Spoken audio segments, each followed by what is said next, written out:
अच्छा, जब तुम्हारी इच्छा ही है कि मैं ही उपदेश करूं तो सुनो। सब शास्त्रों का सार तुम्हें बता रहा हूं कि हर समय नाम जप होना चाहिए। पकड़ते रहो, बहुत सुंदर सुंदर शिक्षाएं महाप्रभु ने दी।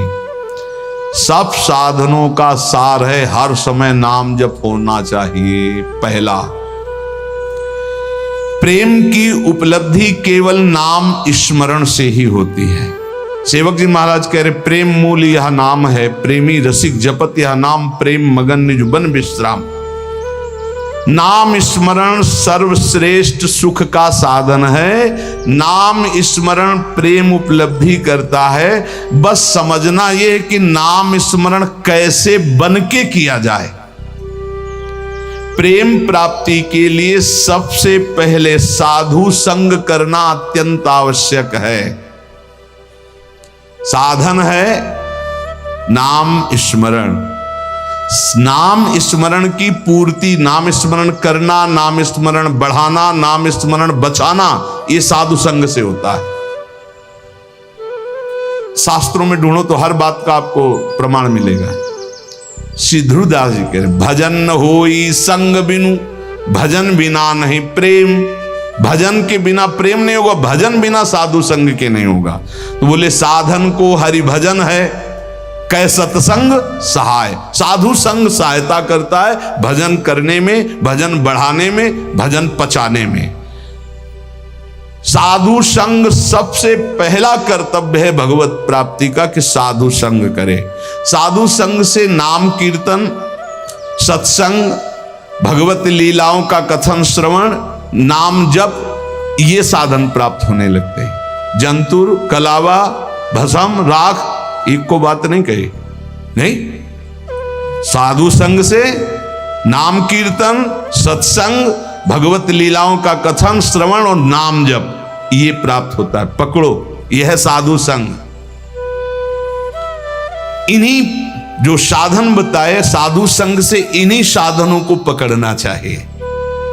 संसारी लोगों से किसी भी तरह का वैरागी का कोई संबंध नहीं होना चाहिए। हमें लगता है आज जो अभी चर्चा शुरू हो रही है, ये वैराग्य बहुत आगे अच्छे उपदेश हैं, ये पकड़ लेना चाहिए, महाप्रभु के उपदेश हैं।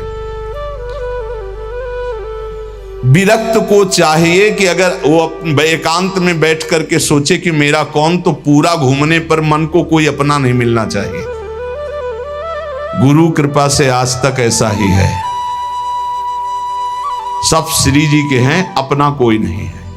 वैरागी को चाहिए कि उसके संबंध के रजिस्टर में एक ही नाम होना चाहिए, हमारे माई श्यामा जू को राज, बस मेरे तो गिरधर गोपाल, दूसरो न कोई। मीरा जी के रजिस्टर संबंध में, रजिस्टर में जो संबंधी है वो कौन है? बोले मेरे तो गिरधर गोपाल, दूसरो न कोई। और ये संबंध पुष्ट कैसे होता है? बोले साधु संग से। मीरा जी भी यही कहती है, रात दिन संतों का संग करके ये प्रेम बेली जो बोई, तो उस प्रेम बेली में जो अनन्य फल लगा, वो मेरे तो गिरधर गोपाल, दूसरो न कोई। दूसरी बात, पहली बात साधु संग करना है। साधु संग किसे कहते हैं? जिसके संग से भजन बढ़ने लगे, भगवत कथा सुनने को मिले, भगवत अनुराग बढ़े, भगवान नाम कीर्तन, भगवत लीला गायन श्रवण, ये साधु संग। तो साधु संग का परहेज क्या है? संसारी पुरुष का कोई भी संबंध नहीं होना चाहिए। अगर तुम्हारे हृदय को ऐसे राउंड लगाकर जांच करना हो तुम्हें, तो देखो तो एक ही जगह निकले कि हमारे माई श्यामाजू को राज। श्यामाजू के सिवा, जैसे महाप्रभु हरिवंश चंद्र जी कह रहे, मेरे प्राणनाथ श्री श्यामा शपथ करो तृण छिए, कसम खा के कहता हूं श्यामाजू के सिवा हमारा कोई नहीं है। ये बात हुई। अब दूसरी बात है, संसारी लोगों से किसी भी तरह से बात करने का अवसर ना देना, प्रपंच की बातें नहीं। बोधियंता परस्परम का आदेश है भगवान का, मेरी चर्चा करो परस्पर बैठकर, और जहां प्रभु की चर्चा से संसार की तरफ जाने लगे, उठो चल दो। दूसरी आगे की बात, किसी भी वैष्णव को ये नियम पक्का ले लेना चाहिए कि ना किसी की निंदा करेंगे, ना किसी की निंदा सुनेंगे। दिमाग में लिख लो, चाहे रजिस्टर में, बहुत जरूरी है, नहीं तो भजन छीन हो जाएगा। महाप्रभु कह रहे हैं ना किसी की निंदा करेंगे, ना किसी की निंदा सुनेंगे, ये नियम ले लो। बड़े बड़े ऋषियों ने इस बात के लिए सावधान किया है कि दूसरे की निंदा नहीं करनी, दूसरे की निंदा नहीं सुननी। इन बातों का सदा ध्यान रखते हुए बचना कि कभी किसी की निंदा मत कर देना। दूसरों के गुण दोषों का कथन करने वाला उपासक बहुत बुरी तरह भ्रष्ट हो जाता है। यदि कुछ कहना है तो कृष्ण चर्चा करो, भगवत चर्चा करो, कभी किसी की चर्चा मत करो, प्रभु की चर्चा के सिवा, नहीं तो निंदा होने लगेगी, अपराध बन जाएगा। डरो तब सुख हरिवंश गुण नाम रसना रटत और बहुवचन अति दुखदानी। कोई कितना भी अवगुणी हो उसके अवगुणों की चर्चा मत करो। तुम्हें तो अपना हृदय निर्मल करना है। तेरे भावे जो करे भलो बुरो संसार, नारायण तू बैठ के अपनो भवन बुहार। देखो ध्यान से सुनना, चाहे कितना बड़ा कोई ज्ञानी हो, ध्यानी हो, जपी हो, पंडित हो, जहां उसने किसी की भी निंदा का वाक्य मुख से निकाला वहीं पतित हो जाएगा, गिर जाएगा, भ्रष्ट हो जाएगा। निंदा ऐसे होती कि यार वो तो बहुत सुंदर बोलते हैं, ऐसा है वैसा है, अच्छी अच्छी बातें निकलते हैं, पर जो है उनको ऐसे नहीं। वो जहां पर लगाया तो तुम्हारे पर लग गए, उड़ जाओगे। किसी के भी दोष की वार्ता ना करो, एक भी दोष चर्चा ना करो। महाप्रभु कहे जो दोष चर्चा करोगे तुम्हारे हृदय में दोष प्रवेश करके तुम्हें नष्ट कर देगा। ये अनुभूत बात है, अनुभूत बात, ये अनुभूत। दोषों के परमाणु बड़े सूक्ष्म होते हैं। जब तक तुम दूसरे की निंदा नहीं करोगे, दोष वर्णन नहीं करोगे, मान लो दोष दर्शन हो गया पर वर्णन नहीं किया तो वो नष्ट हो जाएगा, तुम्हें फांस नहीं पाएगा। लेकिन जहां तुमने दूसरों के दोषों का वर्णन किया, निंदा की, तहां तुम निंदनीय बन जाओगे, तुम्हारी निंदा होने लगेगी। ज्यों ज्यों तुम दूसरे की निंदा करोगे त्यों त्यों अच्छे परमाणु नष्ट होते जाएंगे, गंदे परमाणु बढ़ते जाएंगे। हृदय की पवित्रता, सरलता, सच्चिरता और ज्ञानार्जन, भजन, सद्वृत्ति सब नष्ट हो जाएगी और मोह का साम्राज्य हो जाएगा, अज्ञान का। डरो, बहुत खतरनाक खेल है। भक्तन की निंदा अति बुरी, भूल करो जिन कोय, कि सुकृत बहु जन्म के छिन में डारे खोए। इसलिए वैष्णव का परम धर्म है कि वो किसी की कभी भी निंदा ना करे और ना सुने। अदोषदर्शी वैष्णव होता है। सुनो, भगवत भक्त जो महात्मा है, भागवत है, साधु पुरुष है, उन्हीं के बीच में बैठो। ऐसे लोगों के बीच में मत बैठो जो एक दूसरे की निंदा करते हैं। ऐसे लोगों के बीच में मत बैठो जो मान प्रतिष्ठा की चाह रखते हैं, जो भोगों की चाह रखते हैं, जो काम तृष्णा वाले हैं। ऐसे लोगों का संग बिल्कुल मत करो। संगम त्यजेत मिथुन व्रतिनाम मुमुक्षु। विरक्त को चाहिए कि सदैव बच कर रहे ऐसे लोगों से, क्योंकि इनके परमाणु ऐसे होते हैं कि विरक्त की विरक्तता नष्ट हो जाएगी। इस वैराग्य के मार्ग में विषयी पुरुषों से बचना ऐसे बताया गया कि जैसे तुम्हारी गोद में सांप गिर जाए तो क्या करोगे? पहले झटकोगे, बाद में विचार होगा। ऐसे विषयी पुरुषों पर विचार करने की जरूरत, पहले झटको, दूरी हटो। अगर तुम वहां रहे तो सांप का जैसे काम है कि वो काटी लेगा, ऐसे विष चढ़ जाएगा, विषय रूपी विष चढ़ ही जाएगा पक्का। बहुत विचित्र, तो बड़ी विचित्र लीला है। इसलिए विरक्त को निरंतर भगवान नाम जप, भगवत लीला का गायन, भगवत लीला का श्रवण और विषयी पुरुषों के संग का त्याग और दूसरों की निंदा, दोष और इस प्रकार की सुनना, कथन करना, इसका त्याग, ये बैरागी के सुदृढ़ नियम है। और सुनो, मैं तुम्हें वैष्णव के संक्षेप में मुख्य मुख्य धर्म बताता हूं। पहला, ग्राम्य कथा और भोग कथा एक कभी नहीं देखनी चाहिए, न सुननी चाहिए। ग्राम्य कथा में सांसारिक बातें, भोग कथा में जो विषय भोगों की। मोबाइल वाले वैष्णोजन सावधान, बिल्कुल ऐसा भयावह मोबाइल है कि अगर आप सावधान न रहे तो नष्ट हो जाएंगे। भगवत लीला कथा सुनने के लिए आपने मोबाइल खोला तो जहां लीला कथा आ रही वहीं बगल में भोग कथा और संसार कथा के भी वीडियो है। आपने इसे टच किया तो लीला शुरू हो जाएगी और तुम्हारी लीला बिगड़ जाएगी। बहुत संभल कर छोटे छोटे बच्चों की वो बुरी दशा हो रही इस मोबाइल के कारण, पर बहुत लाभ भी मोबाइल से है, तो इसलिए लाभ लो, अवगुण का त्याग करो। ग्राम्य कथा सुनना और भोग कथा सुनना मानो अपने वैराग्य की आग लगा लेना है, वैराग्य को नष्ट कर देना है। ग्राम्य कथा सुनने और कहने वाला निश्चित विषयी बन जाता है। बचना चाहिए विषय को। बहुत विचित्र है, बस शब्द मान लीजिए, ग्राम्य कथा भोग कथा इससे दूर, बहुत दूर। दूसरा, वैष्णव को अच्छे अच्छे स्वादिष्ट पदार्थ नहीं खाने चाहिए। भोजन में जो नीरस पदार्थ हो वही लेने चाहिए, इससे विषय लोलुपता नष्ट हो जाती है। अच्छे अच्छे पदार्थ स्वादिष्ट हटा के और नीरस पदार्थ वैष्णव को लेने चाहिए। ऐसे पदार्थों के खाने से विषय भोग की कामना बढ़ती है, महाप्रभु चैतन्य देते हैं।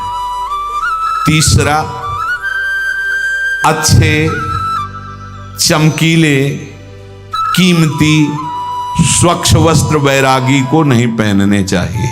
संतों से हमने गुरुजनों से सुना कि कभी दोनों कपड़े नीचे ऊपर के नए नहीं होने चाहिए, एक पुराना एक नया। अगर नीचे का नया है तो ऊपर का पुराना। शब्द देख लो, कह रहे अच्छे कीमती वाले चमकीले लप लप एकदम नहीं, और स्वच्छ नहीं,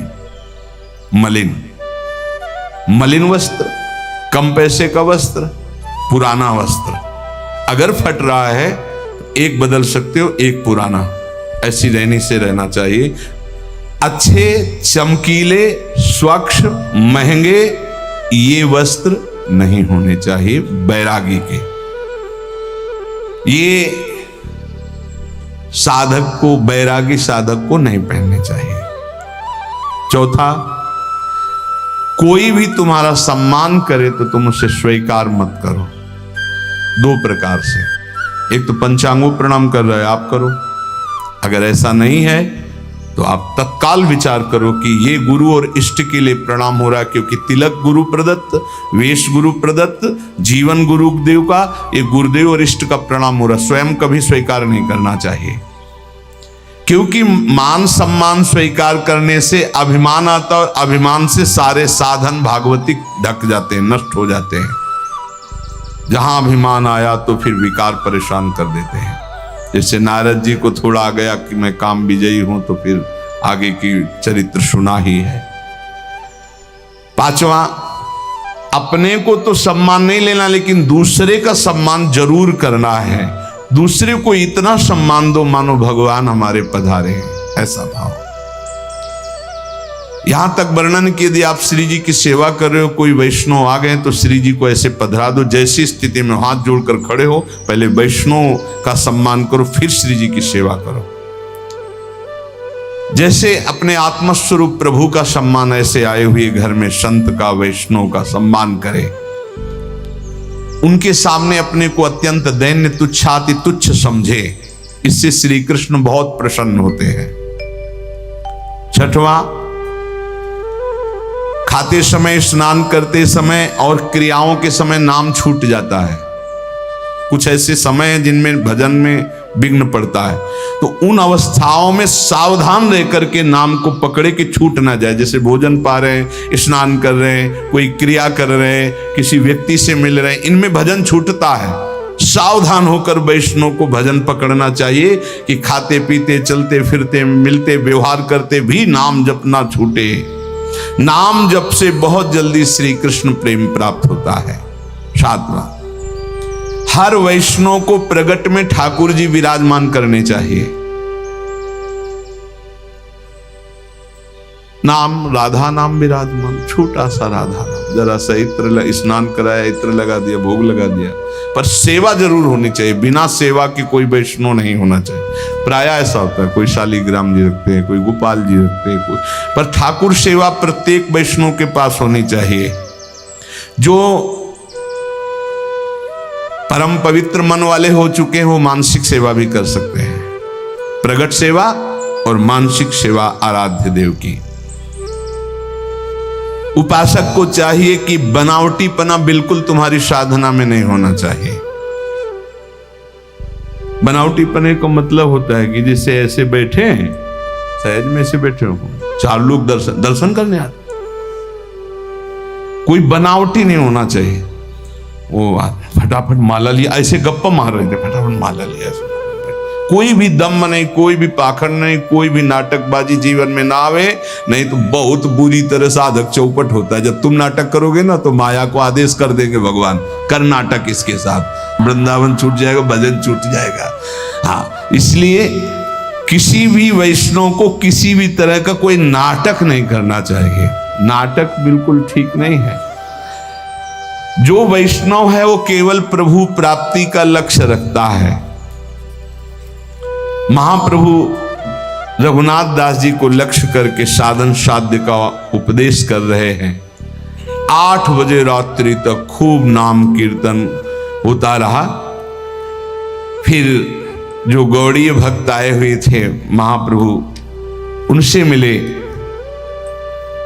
इतने में शिवानंद जी जो मार्ग में पूछवाया था मजूमदार जी ने, तो वो जब वहां आए तो रघुनाथ दास जी को देखा, तो रघुनाथ दास जी भाग करके महाप्रभु के पास आए थे। सेन महाशय से कहा कि वो तो यहाँ आए हुए हैं, तो बोले हमें तो रास्ते में पूछवाया था उनके पिता, तो एक बार अगर आदेश हो तो मैं वहां सूचना दे दूं, क्योंकि वो सब बहुत व्याकुल है। जाकर सिंह पौर के द्वार में देखा तो सबसे पीछे फटी गुदड़ी, शुष्क शरीर हो रहा है, और श्री कृष्ण नाम लेते हुए सुप्रवाह करते हुए वो आहर्निश श्री कृष्ण कीर्तन। उन्होंने विचार किया कि इनसे क्या पूछना कि तुम्हारा सकुशल हो, इनका तो परम सकुशल है।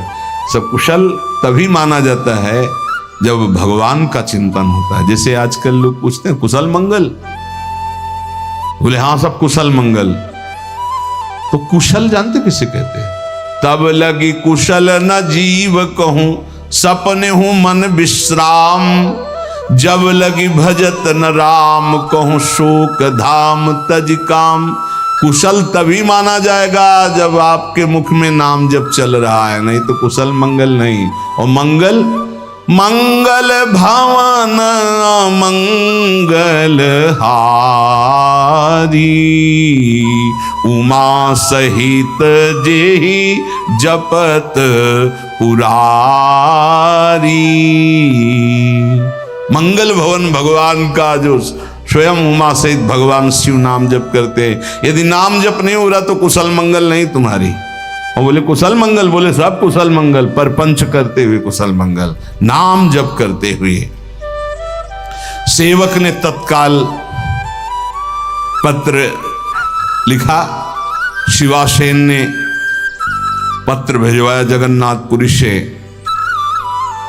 कि आपका पुत्र निश्चिंत रहिए, महाप्रभु की कृपा से यहां विराजमान है, पर जो स्थिति है वो तुम सह नहीं पाओगे।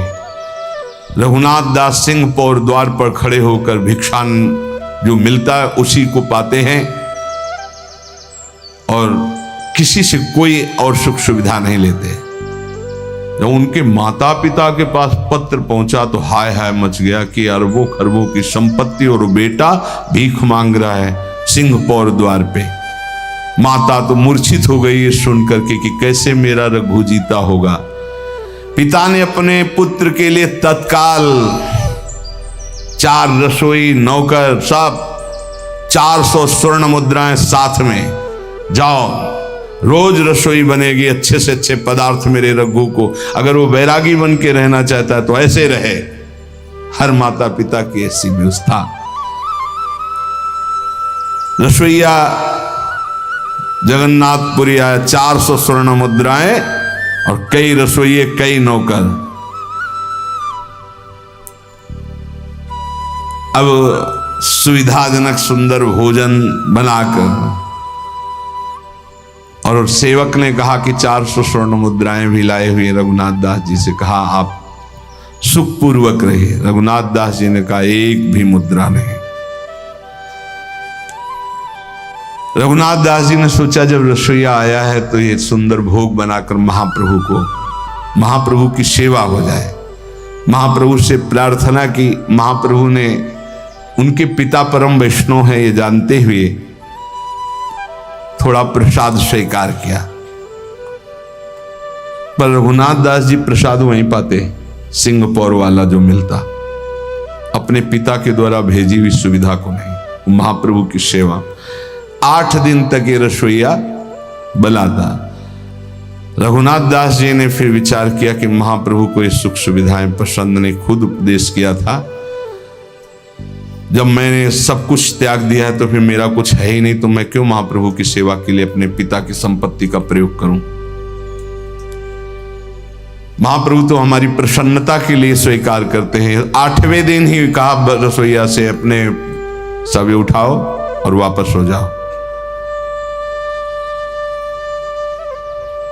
अब वो तो बेचारे सेवक सब वापस कर दिया। आप विचार करो कैसा वैराग्यमय जीवन है।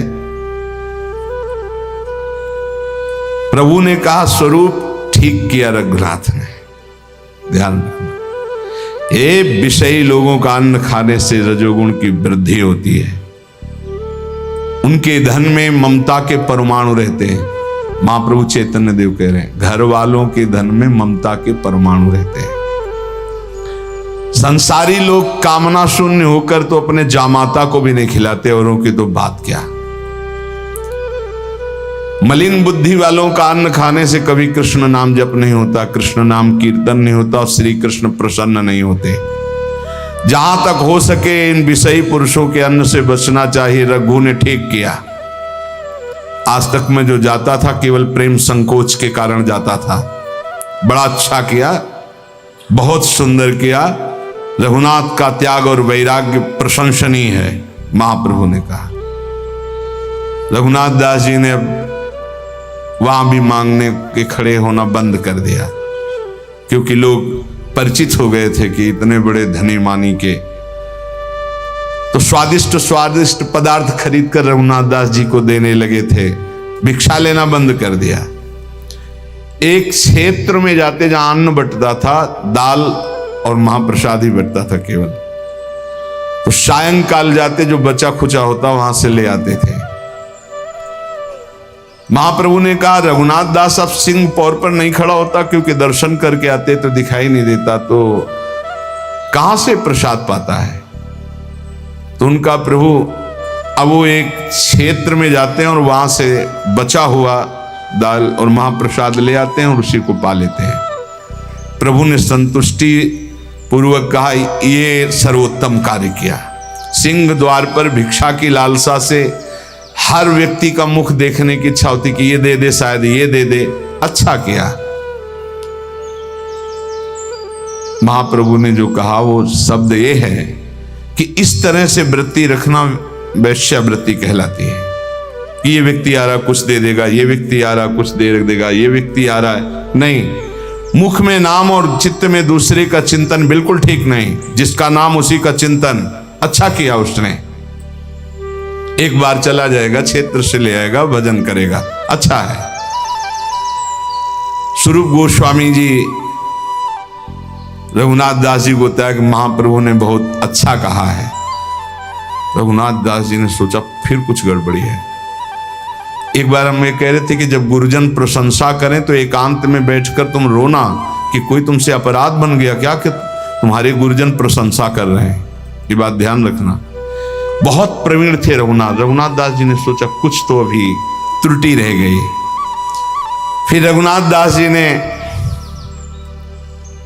क्षेत्र जाना बंद कर दिया। अब रात में जो महाप्रसाद फेंक दिया जाता, जिसे गाय भी नहीं पाती थी, ऐसा उस महाप्रसाद को रात्रि में उठा के लाते, जो ऐसे फिर उसे जल में डाल करके जो सड़े सड़े चावल वो हटा देते, फिर ऐसे इतना नहीं, बस उतना पाते रात दिन। एक दिन महाप्रभु ने पूछा कि तुम्हारा रघु बहुत दुबला हो गया, तो बोले क्षेत्र से भी त्याग कर दिया भोजन लाना। अब वो महाप्रभु ने कहा इतना सुंदर अमृत अकेले अकेले पता है, अब निमंत्रण नहीं करेगा मेरे को, मुझे जाना पड़ेगा। फटी गुदड़ी के सिवा कोई दूसरा कपड़ा नहीं, एक लंगोटी, फटी गुदड़ी और रात्रि में फेंका हुआ महाप्रसाद जो बिकता नहीं था, जिसको शब्दों से उच्चारण नहीं कर सकते क्योंकि प्रसाद है, जो बिकता नहीं था, जो कोई पा नहीं सकता था, वो तो वहां की गाय आदि वो भी नहीं पाती थी, वो उठा के लाते। तब का ओहो निष्किंचना अवस्था इसी का नाम है। जो जिह्वा को संयम में कर लेता है, जो सहनशील है, जो तितिक्ष है, वही बैरागी है। महाप्रभु ने कहा पेट रूपी गड्ढा केवल पाटना है, बस ये नहीं देखना क्या पा रहे हैं, रूखा सूखा जो मिला, थोड़ा भूख शांति की, फिर नाम जप में लगे हुए हैं। इसमें जो लिखा वो सड़ा हुआ कोई कैसे पा सकता है प्रसाद, जो गाय भी नहीं पाती थी। महाप्रभु एक दिन गए रात्रि में, पता लगा लिया कै बजे पाते हैं, और पीछे से जब वो पा रहे थे तो आंसू बहाते हुए कृष्ण कृष्ण नाम जप करते पीछे से गए, ऐसे रज के पात्र में जो वैसे लिया महाप्रसाद का, इतना स्वादिष्ट अमृत तू अकेले, बोले महाप्रभु आप मत पाना, हमने पहले पा लिया हो, ये आपके पाने के योग्य नहीं। बोले ऐसा अमृत का निषेध करता है, अकेले अकेले कहीं ऐसा अमृत पाया जाता है। महाप्रभु आज मुझे श्री कृष्ण प्रेम प्राप्त होगा, क्योंकि ये रघुनाथ दास जी एकदम हाय हाय करने लगे, प्रभु रघुनाथ हमें शिकायत रहेगी कि तुमने ऐसे अमृत का निमंत्रण नहीं किया और हमको जबरदस्ती आके पाला पड़ा।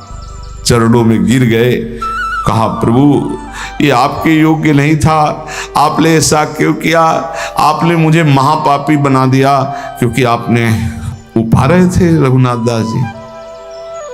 प्रभु पाते हुए उल्लसित होकर के कहा रघुनाथ आज तुम पतित पावन हो गए, दूसरों को पावन करने वाले बन गए, और हृदय से लगा लिया। इतने में आवाज सुनकर सब परिकर आ गया, सबने देखा है कि